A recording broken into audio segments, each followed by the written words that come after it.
13 ఏళ్లుగా జీవోత్సవంలో ఉన్న 32 ఏళ్ల హరీష్ రాణాకు సుప్రీంకోర్టు కారుణ్య మరణం ప్రసాదించింది. కారుణ్య మరణానికి అనుమతి ఇవ్వటం మన దేశ చరిత్రలో ఇదే తొలిసారి. తీర్పిచ్చేటప్పుడు జడ్జిలు సైతం కన్నీళ్లు పెట్టుకున్నారు. అయితే ఈ కారుణ్య మరణానికి నాంది పలికింది హరీష్ కాదు, అరుణ షాన్బాగ్. 2011లోనే తొలిసారి ఈ కారుణ్య మరణాన్ని సుప్రీంకోర్టు గుర్తించింది.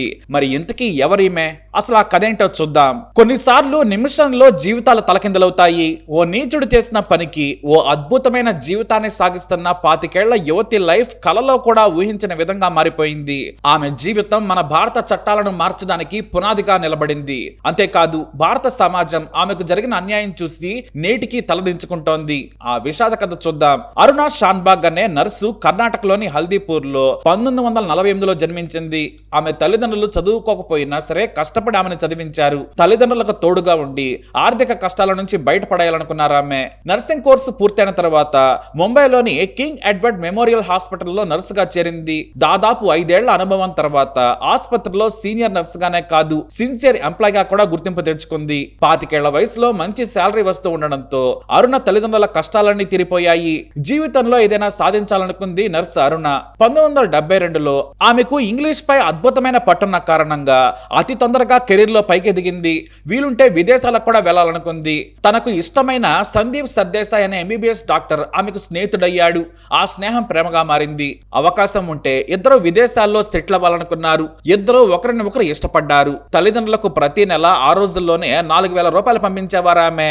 ఇక ఎండి ప్రవేశ పరీక్ష కోసం సందీప్ సిద్ధమవుతుండగా అరుణ విదేశాల్లో అవకాశాల కోసం ప్రయత్నిస్తోంది. డాక్టర్ల కంటే కూడా ఆమెకు ఇంగ్లీష్ పై మంచి పట్టుంది. సందీప్ కు మెడికల్ పీజీ సీట్ వస్తే ఆ తర్వాత ఫారెన్ వెళ్లాలనుకున్నారు. లేదంటే కొన్నాళ్ల పాటు బయటకు వెళ్లి ఇద్దరు ఓ క్లినిక్ ఏర్పాటు చేయాలని భావించారు. హాస్పిటల్లో వారి ప్రేమ కథ అందరికీ తెలుసు. అయితే అప్పుడే అరుణ జీవితంలోకి ఓ నీచుడు ఎదురయ్యాడు. ఉత్తరప్రదేశ్ కు చెందిన సోహన్ లాల్ అనే యువకుడు కాంట్రాక్ట్ పని మీద హాస్పిటల్లో క్లీనింగ్ డిపార్ట్మెంట్ లో చేరాడు. అతడు క్లీనింగ్ చేస్తూనే పలుమార్లు దొంగతనం చేస్తూ అరుణకు దొరికిపోయాడు. 2 సార్లు వార్నింగ్ ఇచ్చిన అరుణ మూడోసారి పేషెంట్స్ దగ్గర ఉన్న పండ్లు, విలువైన వస్తువులను దొంగిలిస్తుండగా పట్టుకుని హాస్పిటల్ మేనేజ్మెంట్ కి ఫిర్యాదు చేసింది. దీంతో అతన్ని తీవ్రంగా మందలించారు ఆసుపత్రి మేనేజింగ్ డైరెక్టర్. మరోసారి తప్పు చేస్తే ఉద్యోగంలో నుంచి తీసేయడమే కాదు, కేసు పెట్టి జైల్లో వేస్తామని హెచ్చరించారు. దీంతో ఆనాటి నుంచి అరుణ మీద పగ పెంచుకున్నాడు ఈ సోహన్ లాల్. ఆమె మీద ప్రతీకారం తీర్చుకోవాలనుకున్నాడు. అందంగా ఉన్న అరుణపై అత్యాచారం చేసి అనుభవిస్తే కానీ తన పగ తీరడం మాత్రమే కాదు, ఆమెకు జీవితాంతం తాను గుర్తుండిపోయేలా ఉంటాననుకున్నాడు.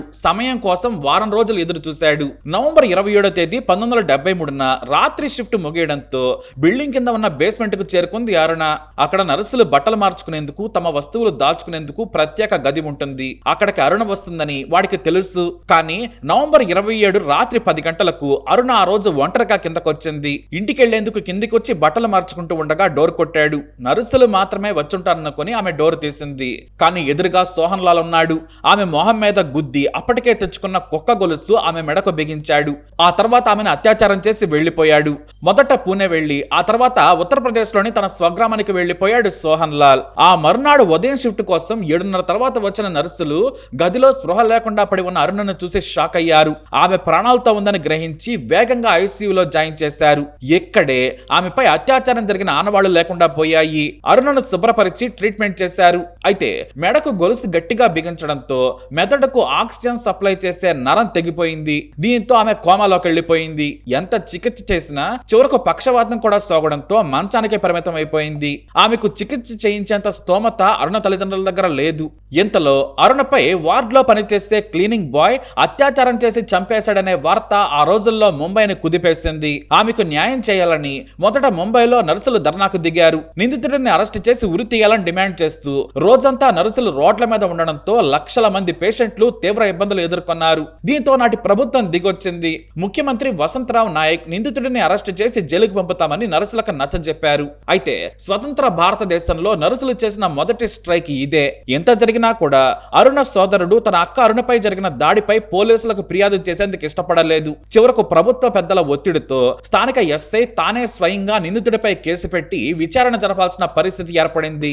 ఆ తర్వాత ఆ రోజుల్లో సాంకేతిక పరిజ్ఞానం లేకపోవడంతో నిందితుడు సోహన్ లాల్ ను పట్టుకునేందుకు పోలీసులు శ్రమించాల్సి వచ్చింది. చివరకు అతని స్వగ్రామంలో ఉండగానే పోలీసులు అరెస్ట్ చేశారు. అత్యాచారం చేశాడని ఆధారాలు లేకపోవడంతో కేవలం 7 ఏళ్ల జైలు శిక్ష అనుభవించి సోహన్ లాల్ విడుదలయ్యాడు.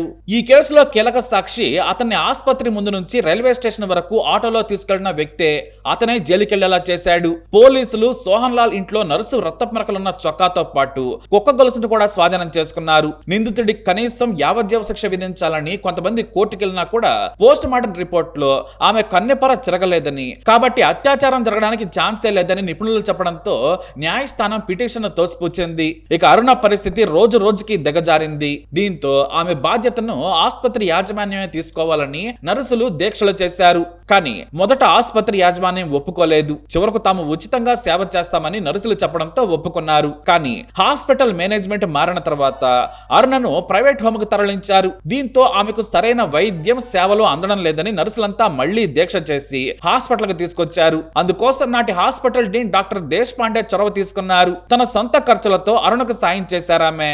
ఆ తర్వాత ఆసుపత్రిలోని నర్సుల్లో రోజుకొకరు చొప్పున ఉదయం సాయంత్రం ఆమెకు సేవ చేస్తూ ఉండేవారు. ద్రవ పదార్థాలే ఆమెకు రోజు ఇస్తూ 42 ఏళ్లు పోషించారు. హాస్పిటల్లో బెడ్ పైనే అరుణ 42 ఏళ్లు ప్రాణాలతో జీవోత్సవంలా బ్రతికింది. కొన్నాళ్లకు కళ్ళు కూడా పాక్షికంగా కనిపించకుండా పోయాయి. చూపు తగ్గడంతో అరుణ పరిస్థితి ఇంకా దిగజారింది. అయినా నర్సులే ఆమెకు తల్లిలా సేవలందించారు. నర్సు కష్టం చూసిన పింకీ విరాని అనే జర్నలిస్టు అరుణ కారుణ్య మరణానికి అనుమతి ఇవ్వాలని సుప్రీంకోర్టును ఆశ్రయించారు. అరుణాస్ స్టోరీ అనే పుస్తకం రాసి ఎప్పుడో 72లో జరిగిన ఘోరానికి బలైన నర్సు అరుణ జీవితాన్ని ప్రపంచానికి చూపించారామె. క్షణక్షణం ఆమె నరకం అనుభవిస్తున్నారు.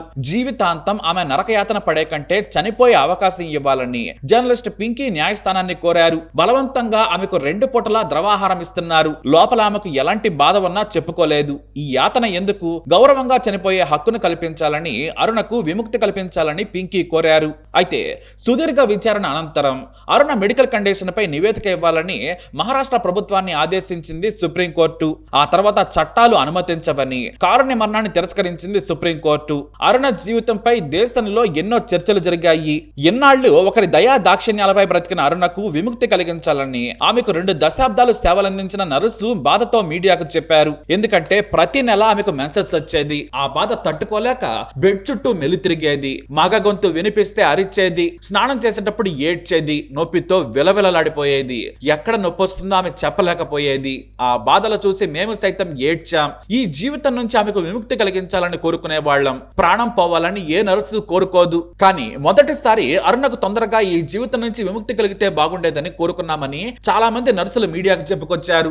మొదటి 3 ఏళ్లు ఆమె ప్రియుడు డాక్టర్ సర్దేశ్ సాయి ప్రతిరోజు ఆమె దగ్గరకు వచ్చి కొంకణి భాషలో మాట్లాడి మాటలు వినిపించేవారు. ఆమె కాసేపు నవ్వేది. ఆ తర్వాత అతను పెద్ద డాక్టరే పెళ్లి చేసుకుని వెళ్లిపోవాల్సిన పరిస్థితి వచ్చింది. అయినా కూడా అప్పుడప్పుడు వచ్చి అరుణ దగ్గర కన్నీళ్లు పెట్టుకుని వెళ్లిపోయేవాడు. ఇలా పోరాడి పోరాడి చివరకు నిమోనియా కారణంగా అరుణ మే 18, 2015లో కన్ను మూశారు. అంటే కారుణ్య మరణం ఆమెకు దక్కలేదు.